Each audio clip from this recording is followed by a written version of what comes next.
So this is joint work with primarily Scott Garbrandt, who is here. Scott, can you indicate? All right. So this man over here is like the primary source of the ideas in this paper. Then the four of us have sort of like crowded around Scott as a sort of carbon rod arrangement to like absorb the neutrons of like logical induction that have been coming out of him into a controlled reaction that like people can eventually understand. So you can, I guess I'll eventually have these slides or some slides very similar to them probably on my website. So if you want to look at them, you can Google Critch. They might, I don't know if they might end up on intelligence.org or not, but that's that. I'll just wait a little bit. Looks like there's like a, yeah, fire hazard. We don't want to kill all the people who understand logical induction.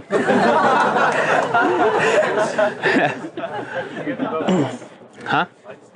Yeah, let's do lights. Yeah. All right, so rough plan for how this talk is going to go is first I'm going to say what logical induction is. Seems important. Then I'm going to say a little bit about why we care about it, because first it's intrinsically super cool. Like you don't almost need to care about anything to care about logical induction. But it also we came to it from caring about long-term concerns about the control of highly advanced machine learning systems or artificial intelligence, and so we'll talk a little bit about that. Then I will, I guess, probably I should be over here in order to be able to point with my left hand, since this thing doesn't work. So then we'll get into like the technical stuff, and then I'll like try to save a little bit of time at the end for interpretation, like what does this all mean? Who are we in the universe? Okay, so here is a little table that I'd like to use to illustrate what we mean by logical induction. So suppose I've got a 10-sided die like this, and I roll it, and I ask you, what's the probability? I roll it, I cover it up, and I ask you, what is the probability that that die landed 7? So that's probability d10 equals 7. And if you think about it for a minute, you'll say 10%, right? Oh yeah, can you guys nod if things I say make sense and like make weird squinty faces? Yeah, okay, cool. Make weird squinty faces if it doesn't make sense. All right. So if you think about it for a minute, you'll say 10%, and if you think about it for a day, you'll still say 10%. If I've still covered, if the die is still covered, you will still think 10%. And no matter how long you think about it, you'll think 10%. At the opposite end of this spectrum, you can have a question like, hey, what do you think is the chances that the 10th digit of root 10 is 7? So if you think about it for a minute, you'll probably say 10% because you don't know, right? But if I let you think long enough, and maybe if you've got some paper, you might be able to figure out that it's probably not 7. Like you'll do some calculations and you'll be like, man, I don't think it's 7. But like maybe I screwed up, but I really don't think it's 7. And then if you think for infinity, which I apologize, sorry for leaving you in the room with the paper, but you will eventually converge on an answer of 0 because it is not 7. And then there's something in between, which is what we see going on in machine learning all the time, which is where you've got some observation, like maybe right before the die was covered by the cup, you got to see like, you got to see it for a brief moment while it was like tumbling. Does this make sense from this picture? I don't know if you can see a little bit of blur there, right? So you see it, and at first you don't have time to think about it. You're like, yeah, 10%, right? But if you think about it longer, you can like run some simulations. If you're a human or if you're an AI, you might run a bunch of simulations and realize, actually, based on what I saw going in, it looks like a little more likely to be 7 because 7 was like, looked like it might come up. Does that make sense? So you have to think about it to change from this 10% to this 15%.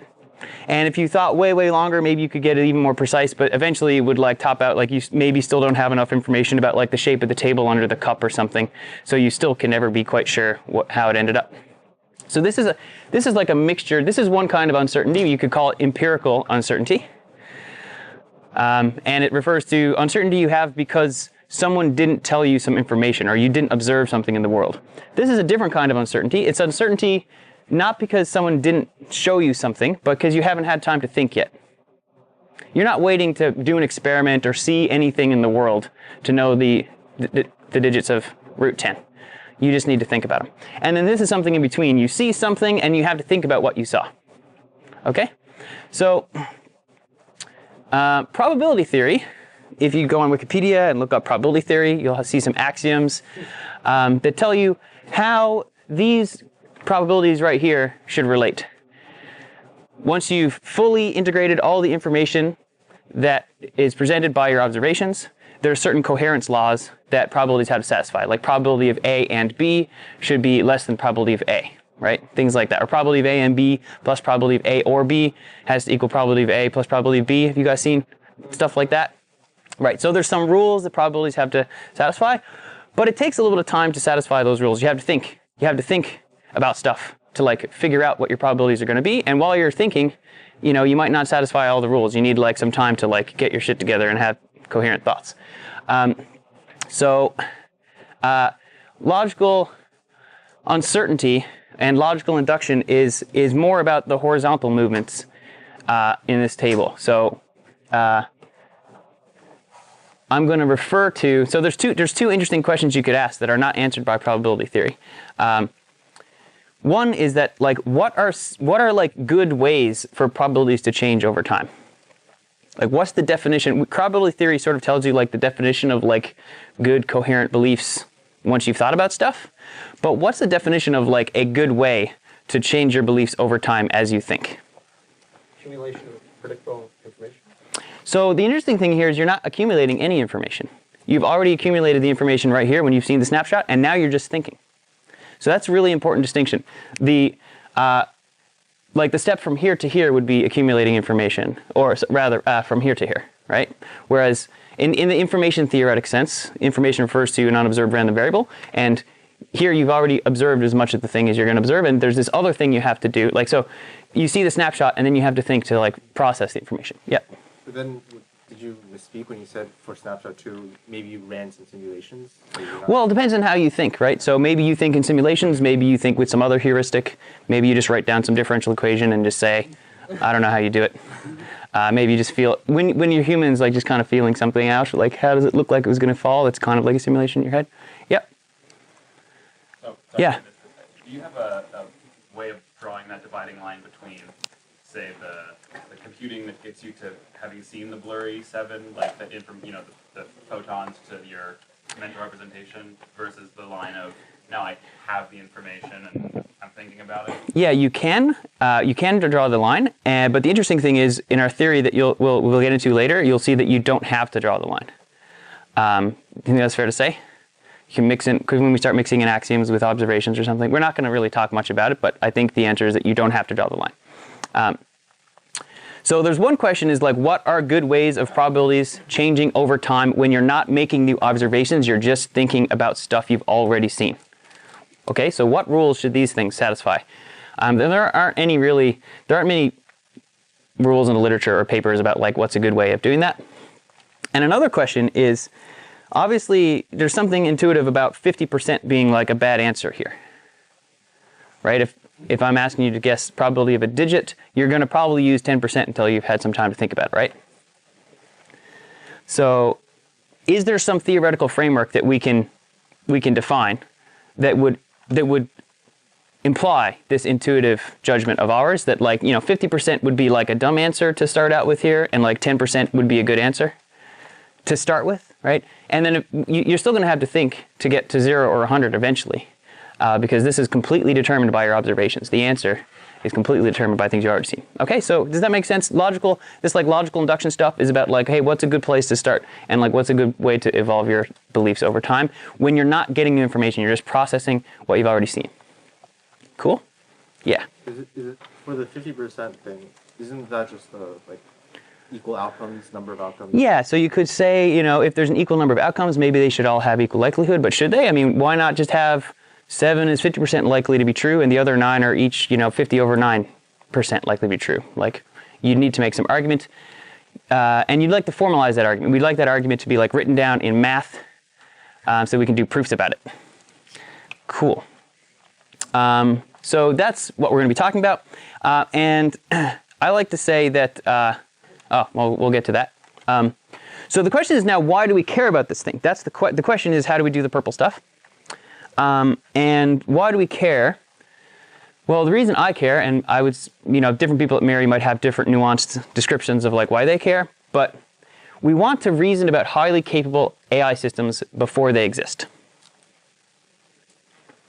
We want to develop theories of safety and control and alignment for very, very powerful thinking machines that could do a lot of good for us if we like name them in the right direction. And it'd be great to have those like aiming theories before the super powerful thinking machines are like around. So we'd like to have theories of AI, very, very strong AI systems before they exist, or rather like how to use them and how to direct them. So we want to, how can we, it's this hard problem, right? You often hear people say like, we can't really work on AI alignment because we don't have AI yet. We don't have highly advanced machine learning systems. We don't have, and if you're in Jessica's talk, I'm sure she maybe convinced you that there are things we can talk about now. But if you weren't, I'll convince you that there's even other things that you can talk about now. Because we can model AI, whatever it is, it's going to be good at stuff. We could just develop a theory of things that are good at stuff, okay? And then try to like decide how we're going to aim the thing that's good at stuff for various values of stuff. So what do we think, what do we already have theoretical models of good at stuff for? Well, choosing actions, there's this rational choice theory. I don't know if you've heard of the von Neumann, raise your hand if you've heard of the von Neumann-Morgenstern theorem. Awesome, right? So you've got this theorem, some of the Spark, yes, Spark students know about it. So there's these theorems that tell you, if your choices between gambles or your choices between random outcomes satisfy some very modest conditions that seem very unobjectionable, then there's a function whose value you're maximizing the expectation of. So there's this like nice theorem that helps you think about what is an agent or a system that's really good at choosing between actions. Well, if it's really good at choosing between them in a way that's like not self-contradictory, it's going to follow this V&M theorem. And modulo some adjustments to the V&M theorem that you might want to make. But part of the V&M framework is this belief thing that the agent has, right? So we had this rational choice theory, and if you look at the axioms of V&M, there's these probabilities that it believes. Okay, so now we need, really to cash this out, we need a theory of like how probabilities and beliefs might behave, and we have that. It's called probability theory, and there's nice theorems like Bayes' theorem that tell you how, when you get new information, how your beliefs should adjust after you think about that information. So this is sort of what you're thinking of earlier when you're saying, yeah, accruing the new stuff. But similar to how rational choice theory depends on probability theory to formulate it, to be formulated or to be realistic, probability theory depends on this thinking step, this step where you got the information and now you have to like figure out what your new probabilities are. And so implicitly in probability theory, there's this like missing component, which is, how do you figure out what your probability, what do you think before you're done thinking? What are your beliefs before you've finished figuring out what they are? And there wasn't really a theory for this. There's been like various fragmented attempts at like making such a theory.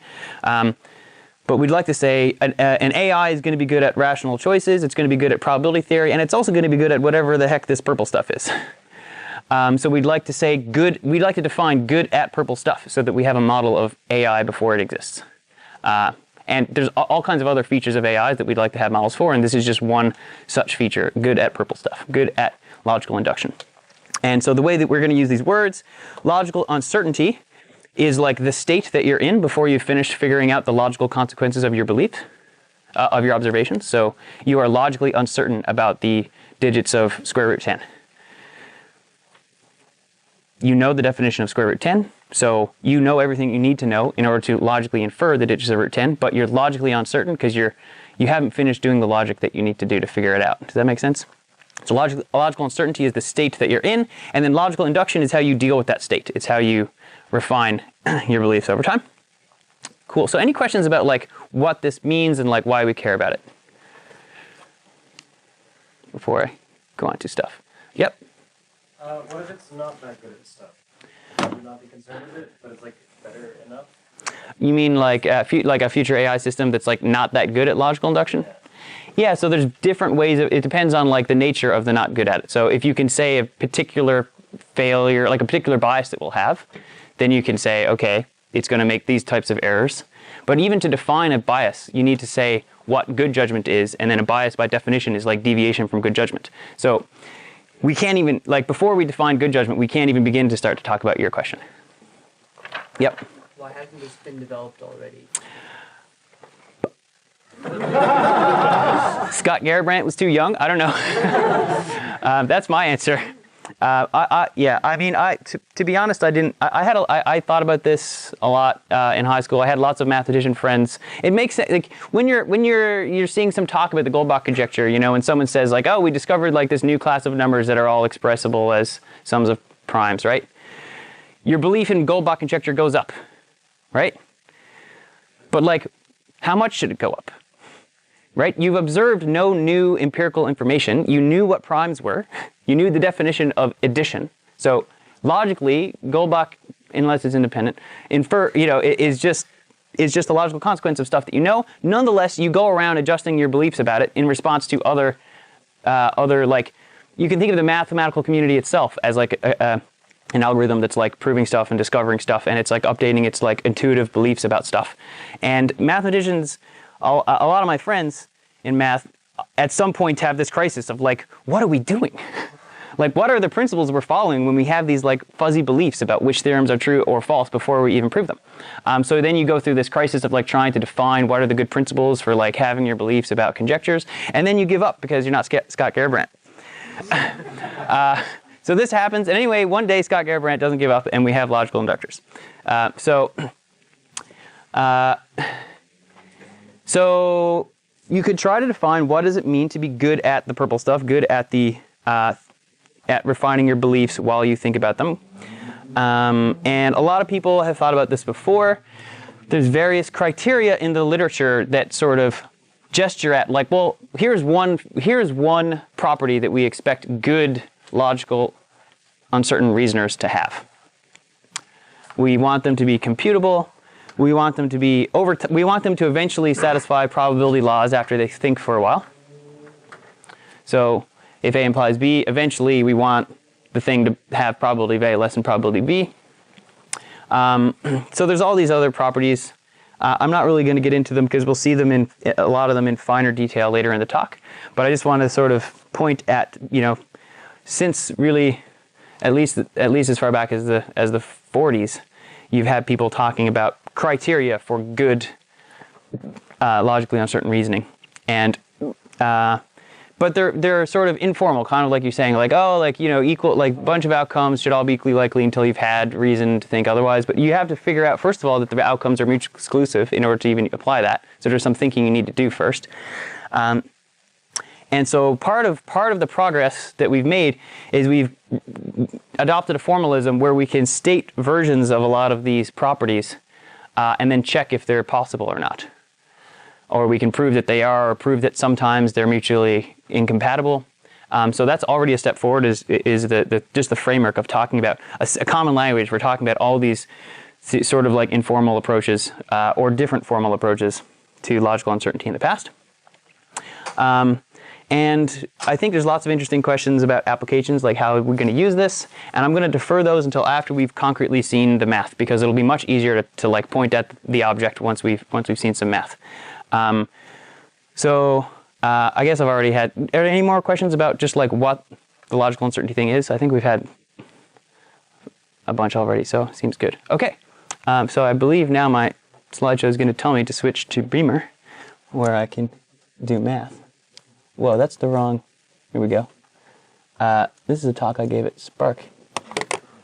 This is the logical induction one.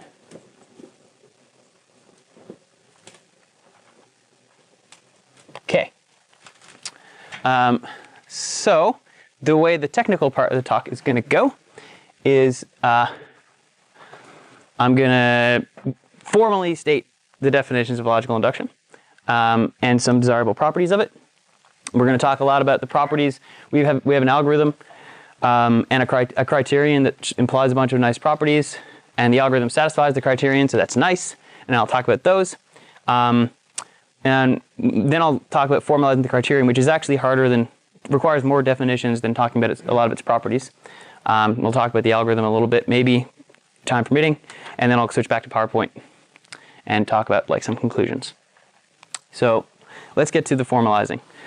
We're going to choose a language or a formal system of logic, gamma, for encoding statements about variables and computer programs. So who's heard of piano arithmetic in this room? Awesome. Okay, so that was like about 70%. So piano arithmetic is a language. We're talking about arithmetic, but it turns out that you can encode lots of statements about computer programs in piano arithmetic and then prove stuff about them. So it's a very expressive language. We want our language to be pretty expressive because obviously we want AIs to be able to like think about computers. I think, or we want our theory of AIs to include AIs that think about computers. And then this capital lambda is going to be the set of all sentences expressible in gamma. And then a belief state, we're going to define a belief state, that's the state that you're in while you're still thinking about stuff, is a map from sentences to probabilities that is constant outside a finite set. And I think we've toyed with different definitions where it's constant outside the finite subset or zero outside the finite subset. It sort of doesn't matter. The point is, if you're kind of writing down your beliefs, you're only going to be able to have written out like a finite number of beliefs at any finite time. So think of your belief state as just like a list of probabilities that you've managed to assign to stuff so far. And we don't want to say, at this point in talking about the theory, that your belief state is like whatever you implicitly believe, or your like revealed beliefs or your revealed preferences. They're like things that you've managed to explicitly write down. Because if you define your beliefs to be something that's derived from your preferences or derived from your actions or derived from stuff that's already in your mind, then you're no longer separating the belief and the computation. And the whole point of this framework here is to separate the belief and the figuring out of the belief. So your belief state is just the stuff that you've written down probabilities for. And a reasoning process is just like a sequence of belief states. So at each time step, you like adjust your probabilities to all the sentences that you've seen so far, and maybe you add some more sentences that you have beliefs about. Does that make sense? Cool. Any questions about that? Sweet. So now with this definition, we can say what is a good reasoning process. So some properties you'd like to have for a good reasoning process is that it should be computable, or at least our model of it should be computable. We would like it to converge. We'd like this thing not to be like flip-flopping around forever, changing its mind about stuff. Like we'd like it to be eventually figuring out what it thinks about a thing. So that's convergence. And that means to say that we've got this symbol p sub n of phi. So that means like the probability that you assign at time n to sentence phi, or phi, should I say? I think I'll say phi. And we want, as n approaches infinity, for that limit to exist, and we're going to denote it by p infinity. So it's what you will eventually converge to thinking after forever. You'd like the limit to be a probability distribution. So once you're done computing your belief update at the end of time, you'd like to satisfy the laws of probability, finally. So that's these kinds of rules. And there's this other property that people have talked about that I think is desirable, which is that if you never disprove something, you shouldn't think it's impossible. So if you don't prove it, you shouldn't think it's 100%. So that's what this says. If your logical system doesn't prove something, then you're not going to be 100% sure of it. Does that make sense?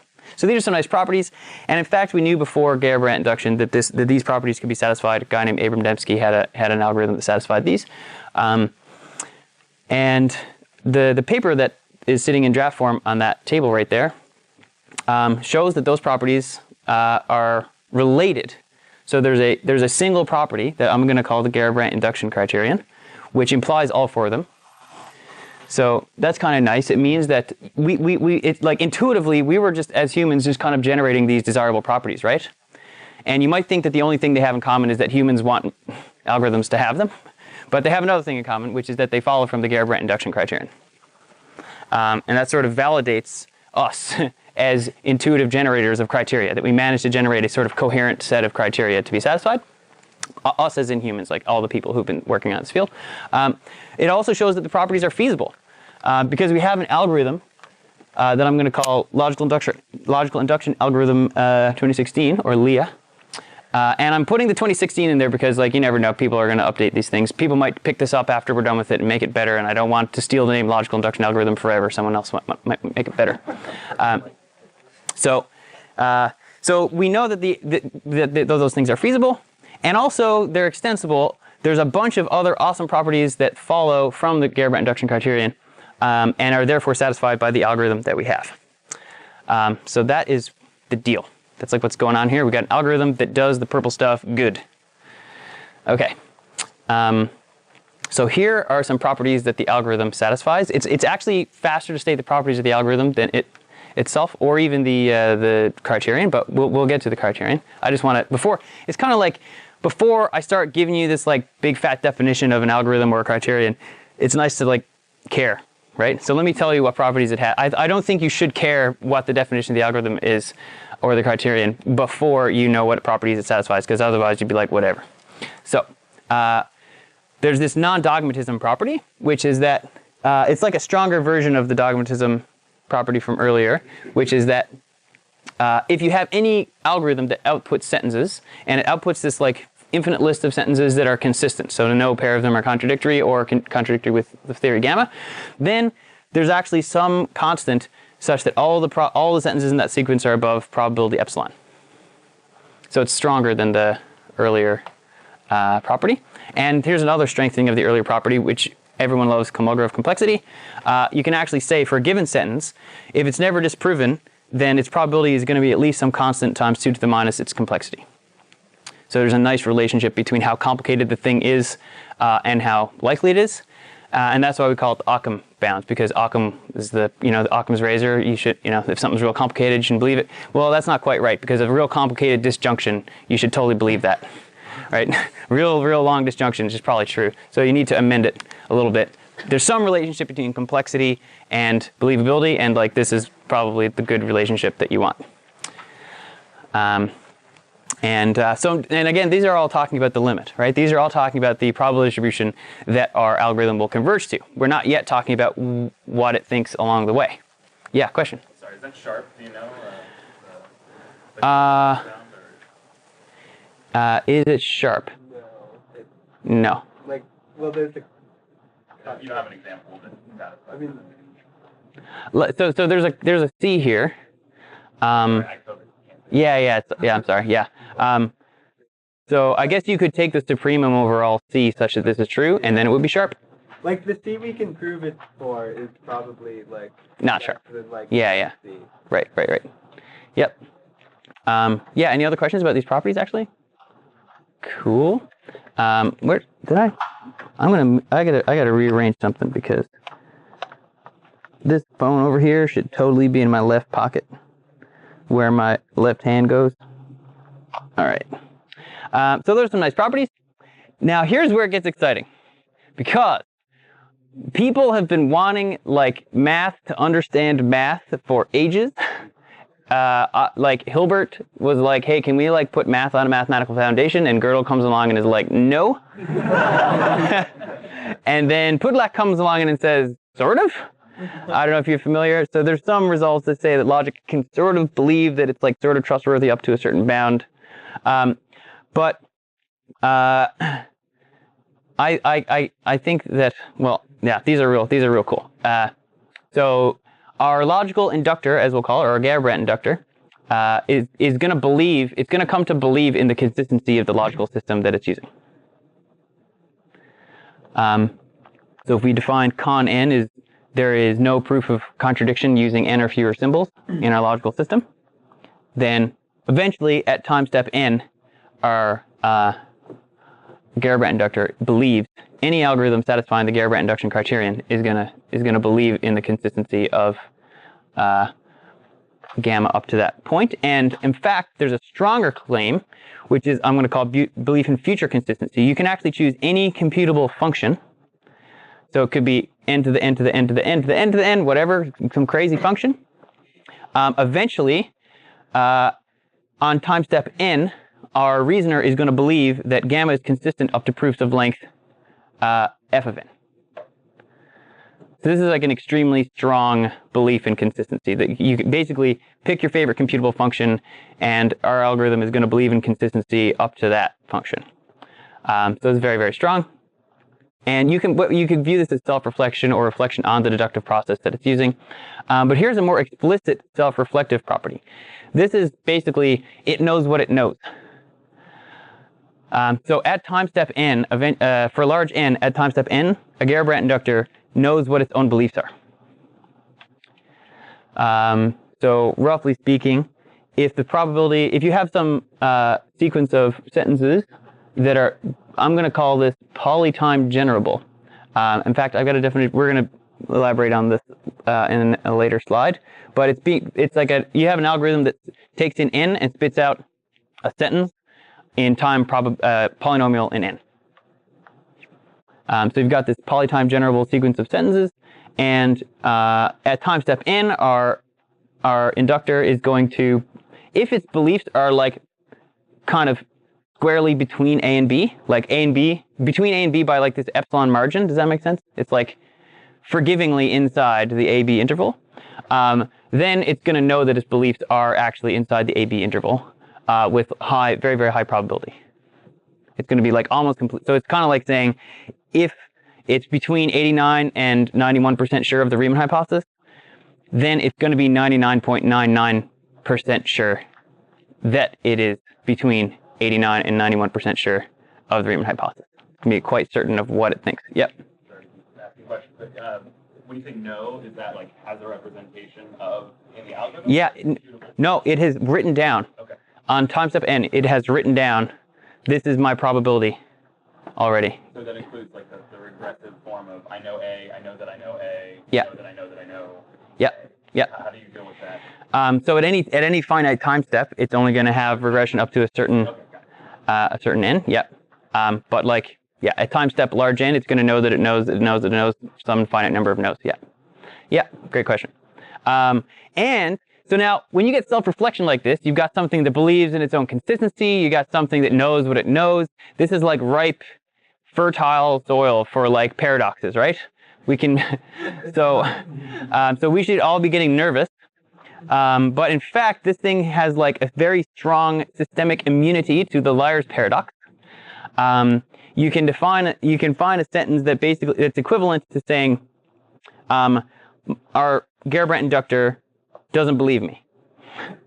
Okay? You can write down a sentence that says, pick your favorite rational probability P. You can write down a sentence that is equivalent to saying, I am less than P likely to be true. So P could be like 1%. I am less than 1% likely to be true. And the Garrabrant inductor just handles the situation. It's just like, no problem. I know what I'm going to do. It assigns a probability P in the limit. And on the way to the limit, it does this crazy thing where it like is constantly flip-flopping its belief right around probability P so that it's less than P of the time. Yeah? So good. Yeah. So good. All right, I'll just say that again. So you make a statement that says, I am less than P likely to be true. I'm going to say P% because it fits natural language better. Okay, so I am less than P% likely to be true. And then over time, its beliefs about that statement converge to probability P.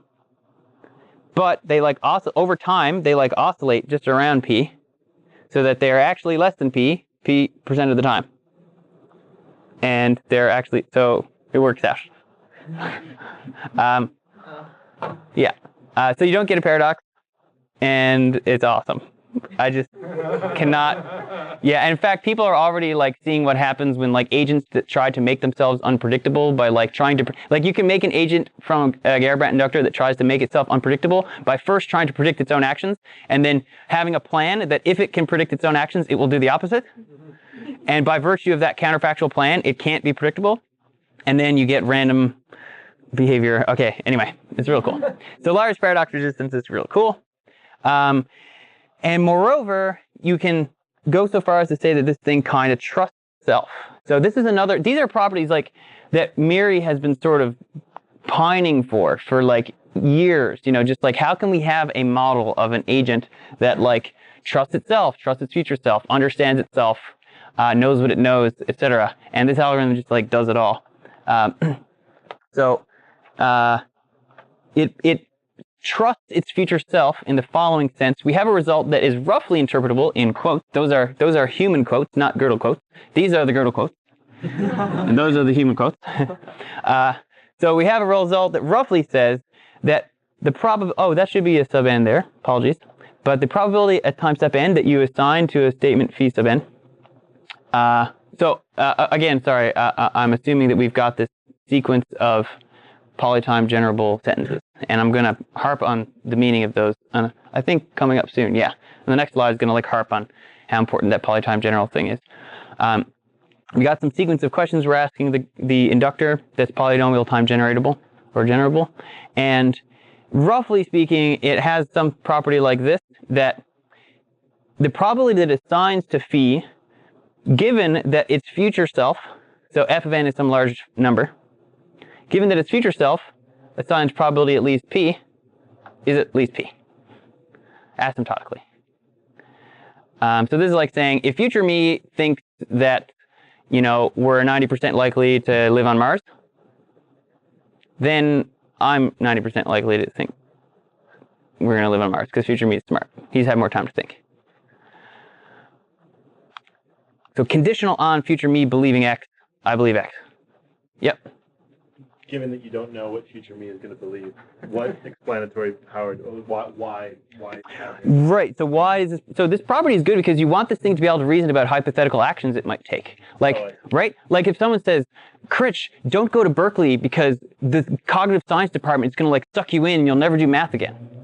I'm like, well, if future me thinks cognitive science is a good field of study, it's a good field of study. So I'm just going to go to Berkeley and not worry about it. Does that make sense? Like I have this confidence that if future me thinks it's a good idea, don't worry, right? So if future me thinks something is true, yeah, it's probably true. Knowing what future me thinks imply current. So this is conditioning on what future me thinks. It's different from knowing. It's like, suppose future me thinks it's at least probability p, then it's probably at least p. This is a conditional probability. And the thing that updates the condition, like to get to the future state, that's in the definition of the inductor? Nope. The cool thing is the inductor is an algorithm. Step 1, it's an algorithm. Step 2, algorithms can be written down formally mathematically. Step 3, this algorithm has beliefs about every mathematical statement, including statements about itself. So you can just write down this statement. That's what the Gödel quotes mean. It means like mathematically represent the statement future me assigns at least probability Pn, and then ask it, conditional on that, what do you think the probability is? And it's like, well, at least that. Now, this is in quotes because it's not quite true. For example, there are denominators, like things could go to 0. It's a bit tricky. So the actual result looks like this. And there's a bunch of definitions that I would have to say to make that true. But you can like just stare at it a little bit, get a sense of the shape of it. You laugh, but I mean, this is how, I don't know, when I read a paper, the first thing I do is figure out the shape of, the results in it. So it's something like there's some indicator function for whether this thing is true, and you multiply the binary variable that indicates whether this thing is true by that thing. And then you take an expected value, which I haven't defined at all, but there's expected values of logically uncertain variables, which is cool.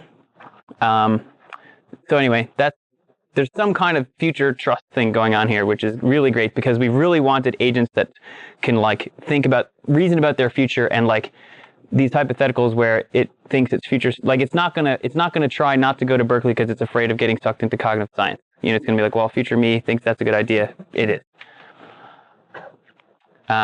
Questions about that, actually. This is like, maybe it's kind of deep. Maybe we should have I see lots of like faces doing that. So maybe I should just let you guys do some logical induction right now before I present you more. Yeah, maybe some of the confusing could be just like whether you're actually endorsing this as an actual thing for humans to the Oh. No, I'm right. I see. Yeah. So I'm not telling you to like buy lots of addictive substances and put them in your house and trust that future you will make good judgments about them.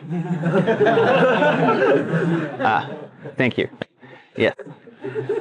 Yes? Like super crude, just pattern matching. That looks sort of like Cauchy-Schwarz, but the other way around. Is there There is there are like there are these like sequences of like bounds on stuff that are really what's going on. For some values of what you meant, you could be right.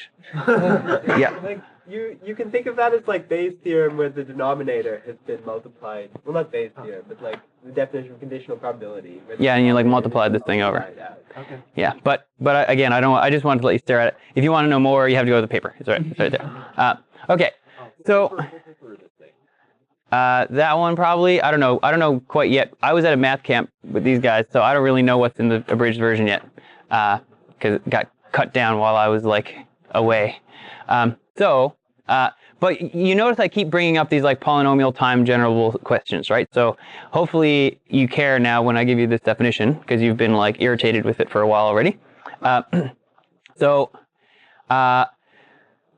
The interesting thing about sentences that are generable in polynomial time is that they're easy to generate relative to like other more complicated complexity classes, but they can be arbitrarily hard to answer. So there are polynomial time algorithms that can write down questions or statements of uncertain truth value that are just like, I want to say uncomputably hard to verify, but what I really mean is harder to verify than any computable function of the sentence number. So like say again? Like humans?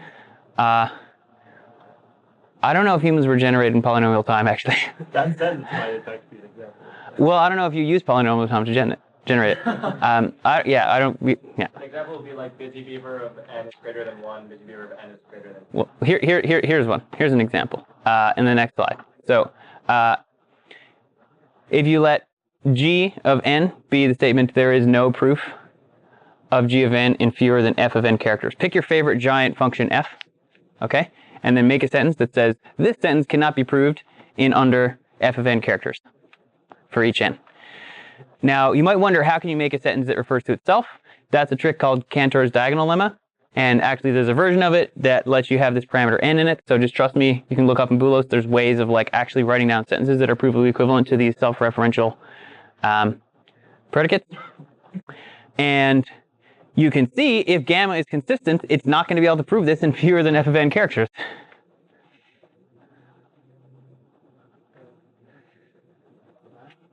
All right, suppose that I've got a sentence that says, I'm not provable in less than 1,000 characters. No, I get it. Okay. The implication is then you have something that basically says this cannot be proven. Well, it just says you can't prove me in under 1,000 characters. You can prove it in 1,001 characters all day if you want. Oh, okay. Yeah. But then you still haven't proven. You can't prove it. You can't be proven. After 1,001 characters, you've proven that thing is true. This thing is true. There's a proof of it. Yeah, But it needs to be very long. Think about it. Do logical induction. All right. So this statement is true, right? If gamma is consistent, this statement can't have a proof, a short proof, and that's what it says. It says I can't have a short proof, so that makes it true. So, and in fact, because the proof, you can actually write down an algorithm that will search for a proof of this. That algorithm will provably terminate. So there is a proof of this thing, and it, at the very least, at the very most, as long as like an exhaustive search of all strings up to whatever length you need to prove it.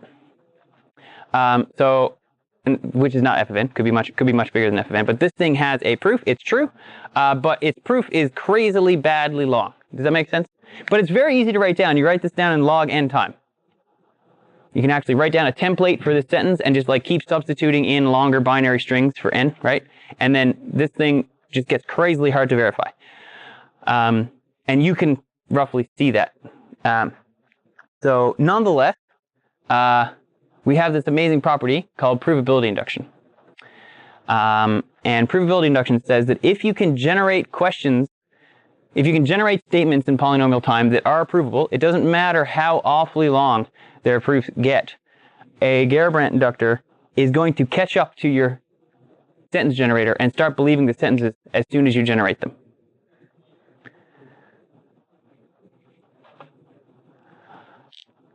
This warrants pause. Okay, I'm going to like draw a like kind of cartoon depiction of this thing because I think it's, yeah, this is a problem. This is a property that we were not looking for that we just got. It just showed up and we were like, whoa, really? or at least I was just like, what?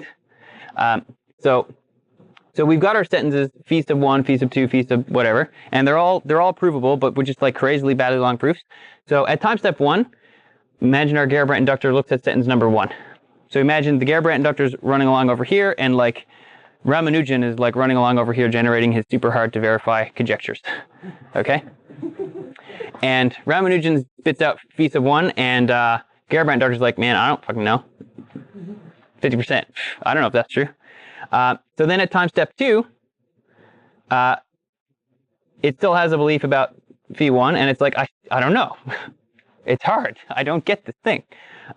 And then it also has been asked another question, which is phi sub 2, and it's like, yeah, I don't know that either. Okay, just let me think, please. Okay, so these sentences are like coming on. There's this like onslaught of conjectures, phi sub n, right? These mathematical conjectures that are presumably being generated by some here like intuitive algorithm that uses heuristics to generate true things, or maybe some like concoction like I just made that's guaranteed to be hard. And eventually one day, you know, at time step like, you know, 10,000, it's like, whoa, hang on, guys. That was true. I figured it out. All right, so it's like 100%, or like something very close to 100. And then you're like, all right, so it's finally caught on to the first thing. It believes the first thing, and then you're like, what about the second thing? And it's like, I don't know. That's still, I'm thinking about it. Okay, so it's still like roughly 50%. And then like much later, maybe at like p a million, it starts to believe both the first and second sentences. 10 to the 6 I should have there. Does that make sense? By time step a million, it has managed to verify like the first 2 sentences, and it's still super uncertain about these ones. So this looks doomy, right? It's like, it looks like the number of sentences it has to consider, right, is like is like getting linearly wide, but like the difficulty of verifying them is like super narrow, right? So it looks at this tiny little cone of things it's going to believe, but no. One day this just stops and it catches up so that like time step super large n, I don't know, maybe it's a Google, I don't know how big a number you need. It's going to depend on the particular algorithm, but it's actually going to catch up and just believe, it's going to widen out, and it's going to believe even statement number n as soon as statement number n gets generated. I'm sorry, what assumption were you making about the generating process of the feeding? It's polynomial time in n. So at each time step n, there's an algorithm that spits out a new sentence, and its runtime is polynomial in n. Assuming that it's filling in a template. I mean, it's assuming they're similar in some way, I guess. Yeah, they're following some kind of pattern, exactly. So it learns that pattern. Yep. So just to clarify, these are like provable statements that you're feeding, like. Right, you've got some algorithm for spitting out statements that happen to be provable.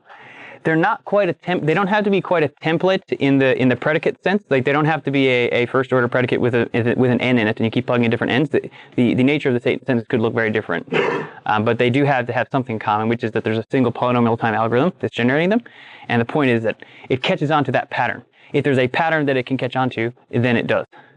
Yep.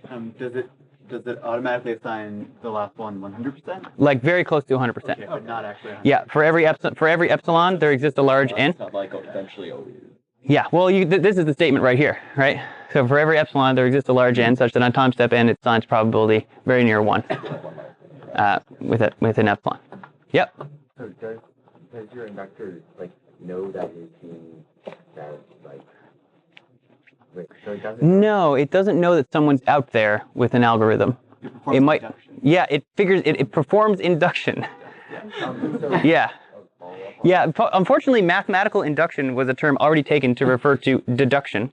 So we had to call this something else. Yep. A little bit later about how information enters the system, but like, say that's in this system right here that we're examining, there's no information entering it. Yeah. This is all in between, like, I've received some data, I've written down some facts about the data, and now I'm like thinking about the consequences of those facts. No new information. Yeah. That's the whole point of this framework. Yep.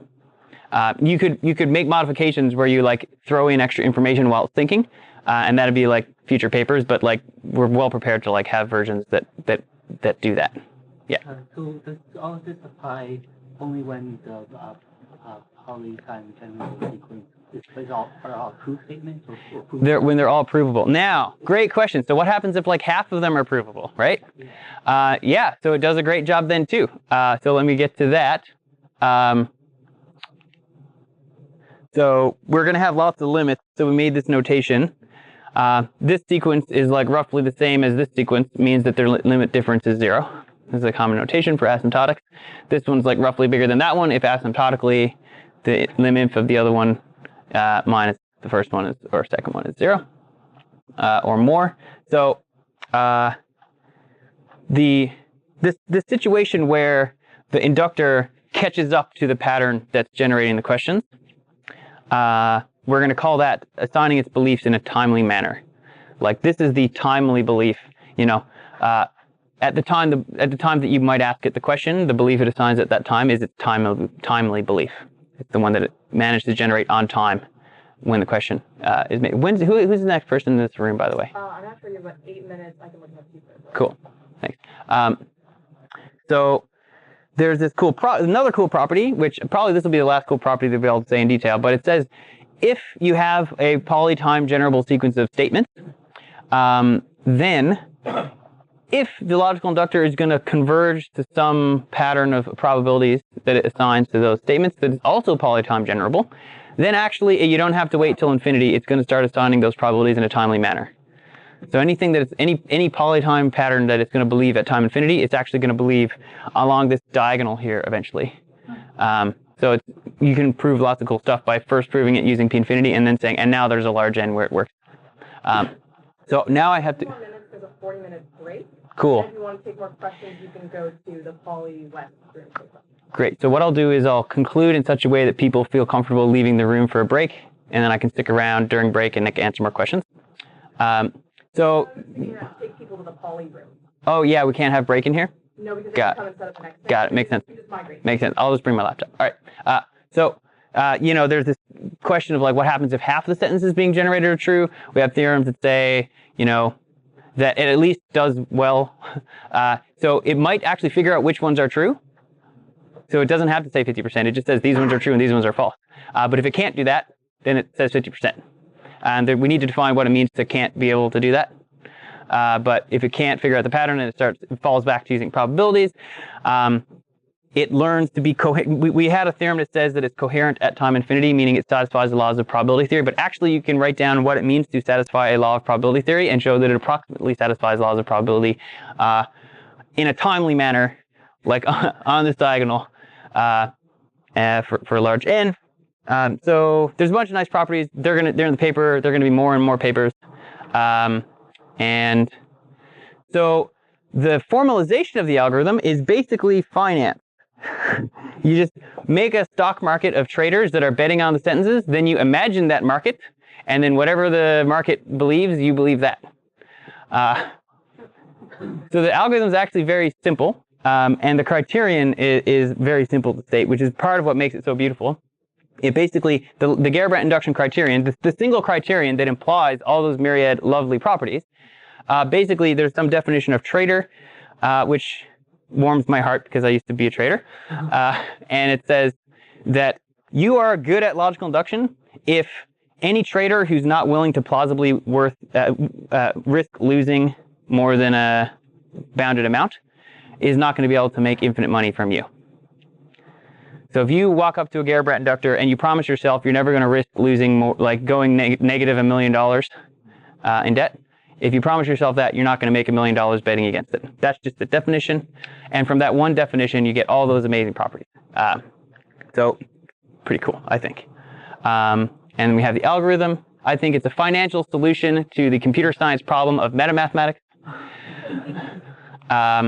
And time permitting, I will use a whiteboard to answer stuff. So probably I'll take the whiteboard out to whoever it is that I would be able to field questions. And what does all this mean? So switch from Beamer to PowerPoint. So my summary of what I think just happened at MIRI is that we had rational choice theory. We had a concept of an agent in it called von Neumann-Morgenstern agent. We had some nice axioms that implied that type of agent. we had nice arguments for why those axioms are important. If you don't satisfy them, you lose a bunch of bets, right? And then we have like various formalized versions of V&M agents, some where the utility functions are reinforcement, some that aren't. Then we have probability theory. Again, we have a notion of an agent, some axioms that you need to satisfy, some like arguments that say those are good axioms, right? If you don't satisfy them, you lose money. And then we have like a formal thing called Solomon induction that just does Bayesian updating, and you know it's possible to do computably because there's this thing. So now we have another row to the table. We've got logical uncertainty theory, which can be used to like implement probability theory, which can be used to implement rational choice theory. We've got an agent concept called a Garrabrant inductor. We've got arguments that say Garrabrant inductors are like good reasoners. We know that they can exist because we have this algorithm that does it. And we don't actually have this yet. We don't have, so it's like open field of fertile inquiry for lots of math people to try and figure out like what would be the analog of these axioms that would like imply like some nice modest conditions that seem like, oh yeah, you could totally satisfy those. And then it turns out if you totally satisfy those, then you happen to satisfy like the big strong Garrabrant inductor criterion. So from here, like I said, you can have people working on improving those axioms, like coming up with like a short list of modest looking axioms that imply the Garrabrant induction criterion. You could use the Garrabrant inductor as a model for thinking about future AI systems. For example, it turns out in principle that AIs can actually outpace deduction in this absurd way. They're like absurd. They're faster. You can have an algorithm. In fact, Leah 2016 has the property of being faster than deduction by a margin that is any computable function. Like pick your favorite computable function. The algorithm is faster. Like induction outpaces deduction by that margin for every computable function. So it's kind of, I don't know if that's good or bad, but it means that like as much as there might have been lots of complexity arguments for like how you're never really going to be able to make AI. Maybe someone recently made a blog post about how those arguments don't make any sense. I roughly agree with that. But this is like a clear illustration of like actually you don't need deduction. You can use induction, and it's like computably faster for every value of computably. So that's kind of cool, and it like helps us think about what's an AI capable of in principle. And of course, then there's other approaches to AI alignment that won't necessarily use Garrabrant induction as a model explicitly for how AIs are going to work in the future, but they are going to have to eventually implicitly or otherwise address the problem of like, well, AIs are going to have beliefs before they finish thinking. They're going to make decisions before they finish thinking, so their beliefs will be implicit or revealed in those decisions. And MIRI is going to focus on this stuff. I think there's sort of a consensus that we maybe don't need these axioms as badly as we need this theory of like how to make AI safe and well-directed in the future. So we're going to work on that mostly. Hopefully our models of game theory, which are currently super weak and like ill-prepared to refer to AIs for lots of reasons, like they don't have open source agents. We're going to be able to think of game theory situations where there's like an agent interacting with the world and replace the previous logically omniscient agents with like more realistic sounding bounded, logically uncertain inductor agents that are more realistic. Still not that realistic, but like way more realistic than the stuff game theory and economics and mechanism design has been talking about to date. And we've learned that inexploitability is easier than I thought. I wasn't expecting it to just be like, you can imagine there's all these properties you want to satisfy and all these people who are trying to exploit you. And turns out you can use Brouwer's fixed point theorem to make an economy where all those people trying to exploit you cancel each other out. And that's the proof. So somehow, inexploitability, you can like balance, you've got this like pressure from all these people trying to exploit you, and you can like overcome, you can just like, all the pressures can like balance out. I don't think we knew that until we had this result. Self-trust is possible in ways that we didn't think maybe it was, or we didn't have theoretical models of. We had this outpacing deduction thing, which I think is crazy. It looks like calibration is not as necessary for inexploitability as like I thought in advance. We're still actively investigating that. We don't have like hard results that say like you only need a certain amount of calibration. We have results that say you do need a certain amount of calibration. You don't have to hard code belief coherence laws. The thing actually just learns them on its own. You don't have to tell it to satisfy the laws of probability theory. In the course of trying not to lose to the market, it learns probability theory. So you don't need to do that. And I've had a meta update that MIRI's general approach of actually trying to turn these big philosophical questions, like how do you make a self-reflective algorithm that understands itself and does math well, is maybe actually doable. Like there's somehow Scott managed to actually put a big dent in this problem, and it makes me want to like try and put more dents in it. So that's a big meta update. I was not expecting this to happen in my lifetime, not in my career anyway. I basically was going to abandon the MIRI like agent foundations agenda because I thought it was hopeless because we weren't going to solve logical uncertainty in the next 30 years. So I was like, AI is going to exist before anyone answers this problem. So like we should probably give up on it. And then Scott didn't care what I said. So thanks to Scott for that work. He's going to be around. He's going to answer questions, hopefully. As you can see, there's already some people in the audience who can also help answer questions, like Sam, Jessica, and Svi. Are these people here? Can Svi, Nate, Jessica stand up? Thanks. Yeah, stand up. Identify yourself. So these guys are co-authors on the paper. They're going to be able to answer questions. And he's not, but he knows stuff anyway. That's Sam. And yeah, thanks to Jimmy. Jimmy's not here, is he? But he helped me with lots of LegTech problems. So that was a big deal. Thank you, everybody. We're on break.